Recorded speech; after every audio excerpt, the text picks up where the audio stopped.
Hello there, welcome to yet another edition of your current affairs program that brings you news in detail. A look at the stories for this week.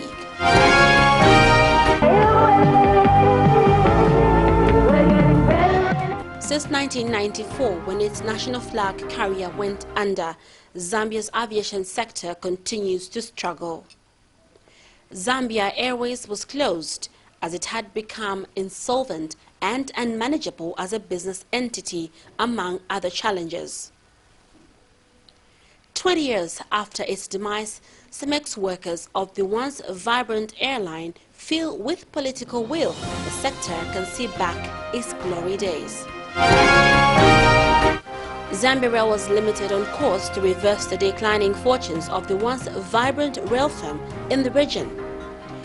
A robust and ambitious rehabilitation program tackling the dilapidated rail tracks, passenger and cargo freights continues.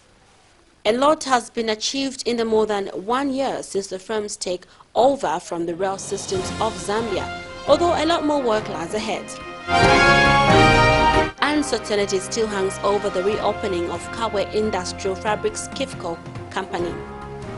Last year, the company sent its entire workforce on forced leave with a promise to recall them in the month of April 2014.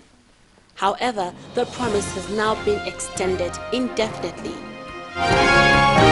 20 years ago, government withdrew its financial injection in Zambia Airways. Now, that single decision led to the immediate collapse of the company, as it for many years survived on government subsidies. This was at the height of the MMD government's liberalization and free market economy era. The aviation industry in Zambia has been unstable since 1994. As far back as 1967, Zambia had a national air carrier, Zambia Airways, which operated local and international routes. However, the airline failed to survive a free market economy, which came in the early 1990s. In 1994, Zambia Airways was grounded, probably never to rise again. But for those who contributed to the industry then, like Captain Alex Sakala, the closure of the company was too much to bear. At that time, you are flying, you've reached certain levels in aviation. Your dream is to see an improvement in the industry involved in, isn't it? You want to see that things are getting to where they're supposed to be. Economically, the country is moving ahead, and the aviation should be an enabler of the economy. Now, unfortunately, the wrong decision was made, and we are convinced the wrong decision was made by the then government in 1994 to close the company. For the record, the reason they closed it was because we had too many deaths, okay? And they couldn't see the airline recovering from that. But yet there were reasonably good options for them to take, okay? I'll give you an example. Kenya Airways, which had bigger deaths than we had, now that's on record, right? Kenya Airways, which had bigger deaths than Zambia Airways, was prescribed the same medicine, all right, by the IMF that closed the airline. You know, you can't manage, and so forth and so on. President Moi told them, you know, for lack of a better word, you know, disappear, okay? We'll find a way of doing this. You know, because there was political will. They could see that here is Kenya, they've got tourists coming in and so forth, and they can take advantage of that. Just like almost the same situation we had here. Maybe slightly less tourists, but there was a business running. That's why British Airways continued flying into the country. So the whole business was there. Captain Sakala, who was the training captain for Zambia Airways and worked for over 35 years at the firm, was left with no choice but to go to the diaspora. I suppose I can remember which ones I've not flown to. Maybe because I've flown to almost everywhere. All right, I've not flown. Where have I not flown? In South America, I've not flown to some countries in South America. I've flown to most of Europe, to most of Asia. Most of Asia I've flown to, like even Pyongyang, you know North Korea, Yeah, we flew. We took Kaunda there, President Kaunda there. Okay, and although we used to call him KK. So I've been to most places. He recollects some moments of when and how he joined the national airline. And decided to leave the university to go for flight training. And then they sent us to Perth, Scotland, to do our commercial training. So when we came back from there, I joined as a co-pilot on the Hawker Siddeley 748. So that's how I joined Zambia Railways. All right, until I progressed to Captain DC-10 and doing training at the same time. Now, obviously, we had almost completely Zambianized the whole Zambia Airways, I must say. I mean, it was running fairly well until later on it started having problems in management. Okay. Sakala is the chairperson for the Zambia Professional Pilots Association, whose core objectives are enhancing professionalism and safety awareness in the aviation industry. He adds that in the present liberalized environment, it is also the duty of the ZPPA to ensure that Zambian pilots are not disadvantaged. He also says that one negative aspect of lack of a national airline is the difficulty of Zambian pilots accessing employment. You know, it's been quite negative. It's been quite negative because you have people who started flying with a view of becoming, captains on big aircraft in Zambia and so forth. They've had to leave the country, and at the same time, when they're out in the diaspora, a lot of them are right in Kenya, in Nigeria, they're flying there. But when they look at Zambia, they can still see international aircraft coming here, and they're wondering, we could still be doing that. Why can't we do that? Meet Francis Mulenga, who worked as a pilot at Mines Air Services and fondly known as Captain Franco by his peers. He also reflects on his time as a pilot. On air, we had been tasked with flying the presidential Challenger, the first Challenger, which again I was first captain. I actually flew that airplane from the factory in America before it even had seats and so forth, 1986. So I'm just giving my background of flying.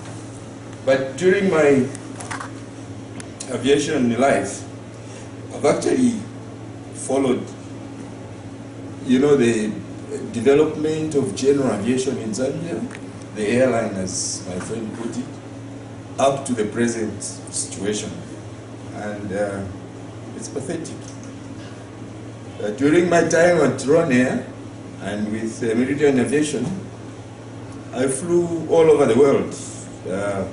Meridian Bank had a lot of connections, not only in Africa, but the owner, Mr. Sadanis, had some private businesses in the Middle East, Asia, and the United States. So the Zambian aviation industry is now dominated by small private airlines and serviced by international airlines.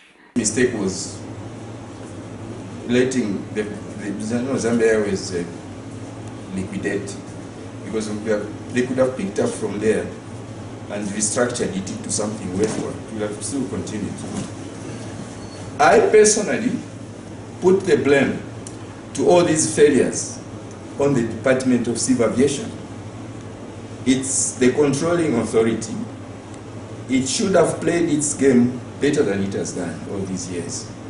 I'll give you examples. We have had airlines come here or start operations here. There was one called Aero Zambia.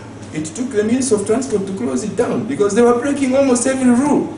Aeroplanes leaking of fuel at the airport. The people from civil aviation were noticing this. But why they didn't stop it, it's everybody's case. Now, those things have continued.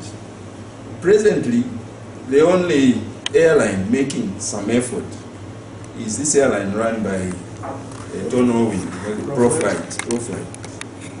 It's private, and obviously it's got some subsidy support or something, but they try their best, and there's no interference from outside. So if the government was very clear in their minds on letting a level playing field available and put a proper control to those that want to invest into this, we could get an airline started and running well. Government has, however, hinted on reviving the national air carrier, but not until then. Defunct Zambia Airways remains a sad chapter in the history of the country's aviation sector. Anxiety and frustration among workers at KIFCO Industrial Fabrics Company KIFCO has heightened. This follows management's decision to extend the company's closure indefinitely.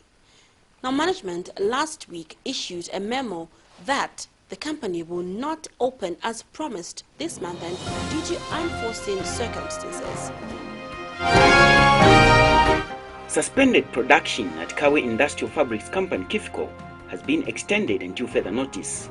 Management sent workers on unpaid forced leave in January to facilitate installation of new equipment. Workers were promised that production will resume by month end of April 2014. At the moment, as KIFCO Industrial Fabrics Company, we are on a temporary shutdown for the purpose of completing the installation of the new equipment which we have obtained or bought. This new equipment is meant to raise our production capacity to almost like double. For us to complete the installation, we have done 70% of it. The remaining 30% requires for us to disengage certain utility systems into the machine like electricity, water, and air pressure, and so on. So we have to shut down so that we can install and commission the new equipment. And this is what we have decided to do at this time. However, there are some fears in many people's minds that the company has closed. I want to inform the public that the company is not closed at all. We are just on a temporary shutdown to complete installation, and all the workers are still in employment. We have put all the workers for this period on leave, and when we are finished with the installation, they will all come. All of them will come back and we continue with the work. Maybe let me put an important business aspect to it. The company has been operating at low capacity because we have been using very old equipment, and now we have procured a new equipment that should uplift production and make a business sense in our operations. We will move from the capacity of 5 tons per day we are doing to 13 tons per day, and this will see us do big good business.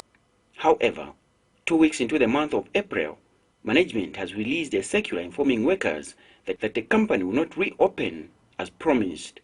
The circular went on further to state that management, in consultation with the board of directors, has decided to extend the closure of plant operations until further notice. Workers have since been advised to ignore the rumors circulating concerning the resumption of operations on a specific date this month. Before being sent on unpaid forced leave, workers at the firm had gone for close to 10 months without salaries. Total of 9-10 months? 9 staggered months unpaid, which we are calling arrears. It's not like a continuous, it's staggered. And you would attribute that to the low performance of the company. The investment was quite massive, and then we couldn't complete the installation in time. So we continued to operate at low level, and these are some of the repercussions. But once we install this new equipment, we will start generating enough resources. National Union of Commercial and Industrial Workers President Robert Musanje, in a telephone interview with The Scoop, says management has extended the company closure to facilitate procurement of raw materials. He claims the company is negotiating with a named bank to finance procurement of the raw materials. Mr. Musanje says management has explained the latest predicament to the union branch officials at the company. At the time of closure early this year, management explained to the workers why they were being sent home and assured that they will not lose their jobs. KIFCO has over the years produced packaging materials for manufacturing companies both locally and outside the country using the old equipment that was bought just after the country got its independence. These machines have seen better days. They are old and rusty and can no longer sustain the company in terms of production. However, for the over 100 workers at this company, the waiting continues until further notice. Zambia Railways Limited on course to reverse the declining fortunes of the once vibrant rail firm in the region. A robust and ambitious rehabilitation program tackling the dilapidated rail tracks, passenger and cargo freights continues. A lot has been achieved in the more than 1 year since the firm's take over from the rail systems of Zambia, although a lot more work lies ahead.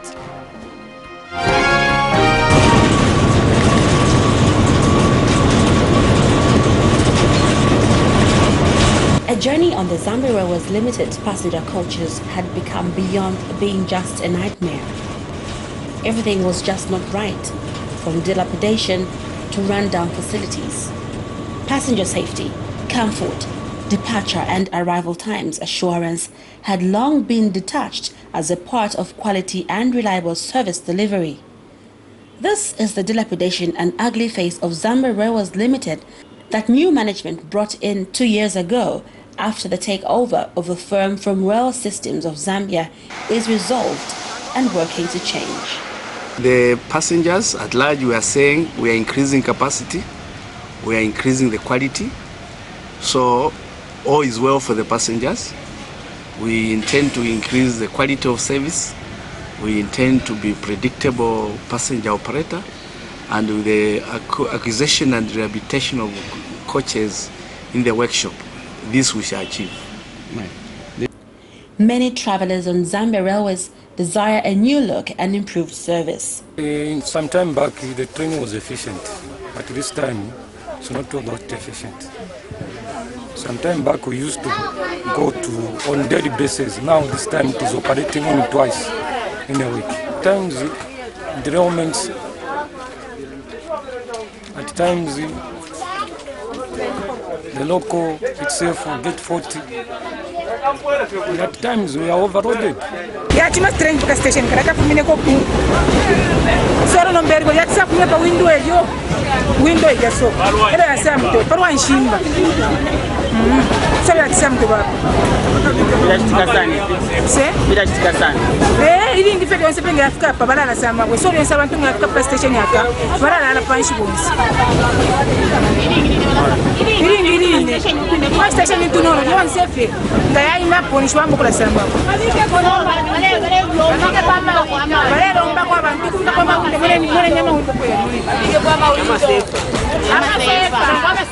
And we are not safe at night. These windows are like this, up to Livingstone. Think of it. Look at the safety of the Zambian population that use the train. We are not safe at all. And the other thing is, when you go to the last coach there are people called the G3s. One day I challenged them. They said, "Who are you?" I said, "Me, I represent the Human Rights International wing known as the Amnesty International. I stand for the voiceless." They hit even the youngest children because they have no ticket. Of course, because of my status, I do not pay in the train, let alone paying a half fare. But that's my cry.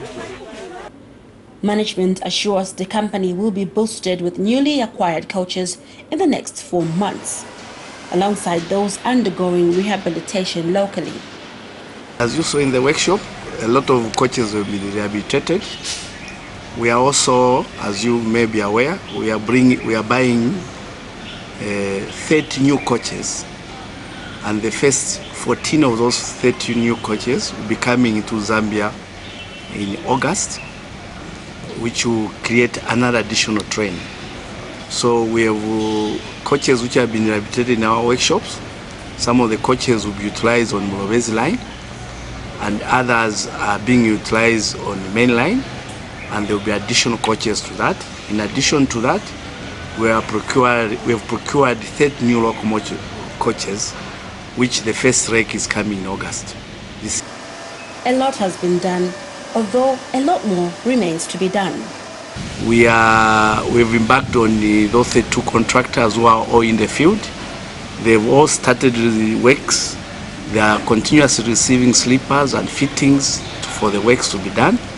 From here, I'll be going to Kapili to do part of the inspection. The works are going on schedule, and we hope that by come 2015, we'll have achieved all the targeted kilometers we need to cover. Its commitment to open up the eastern province via connections in Malawi and Mozambique. A rail route to the east via Mozambique, despite being shorter, remains underutilized. This state of affairs is of concern to the Mozambican government. Other countries like Mozambique are trying to learn from what the Zambian Railways Limited has achieved in the last 1 year. Mozambican ambassador to Zambia was part of the tour.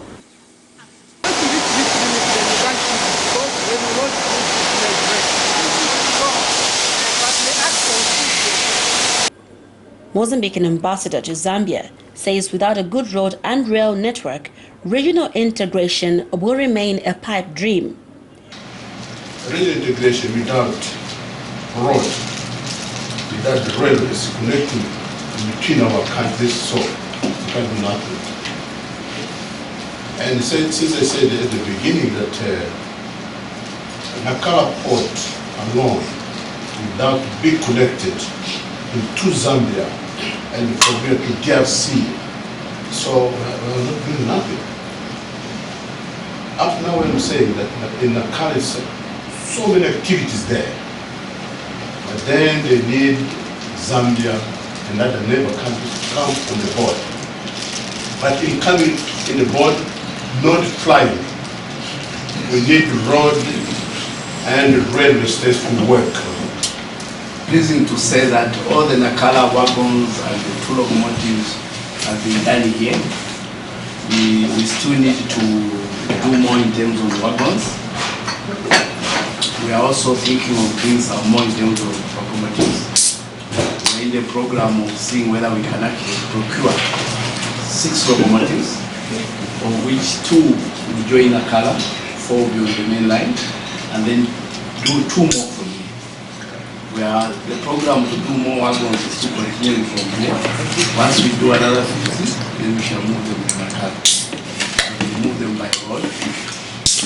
And we are also on the program of connecting Nakala to Serenge, which is about 400 kilometers of there.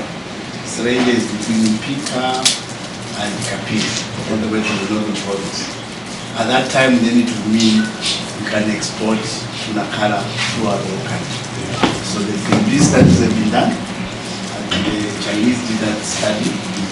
There are 3 options. One will connect to Kapili, where you're going to pass from here. It's not a problem from here. Or we connect to Serenge, or we connect to Pika.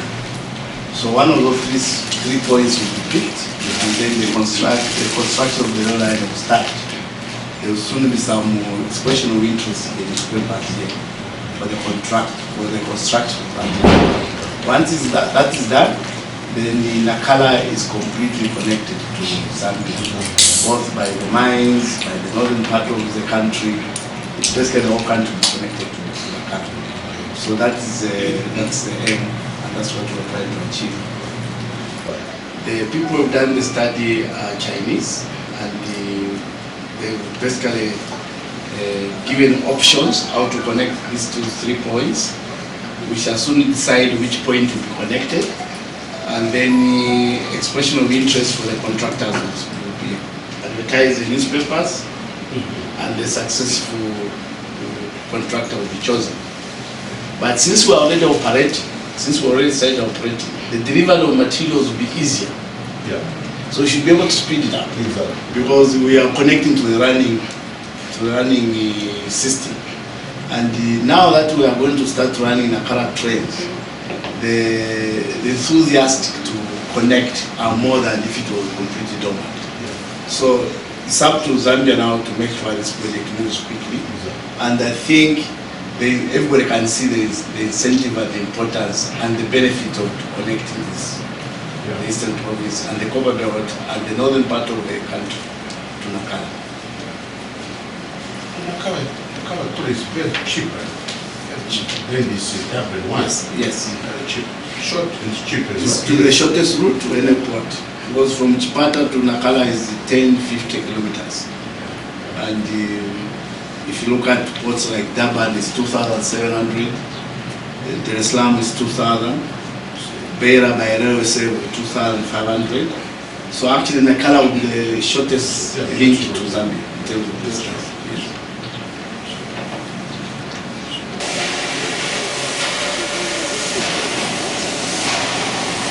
Zambia Railways is on the move, and initial indications point the move is in the right direction.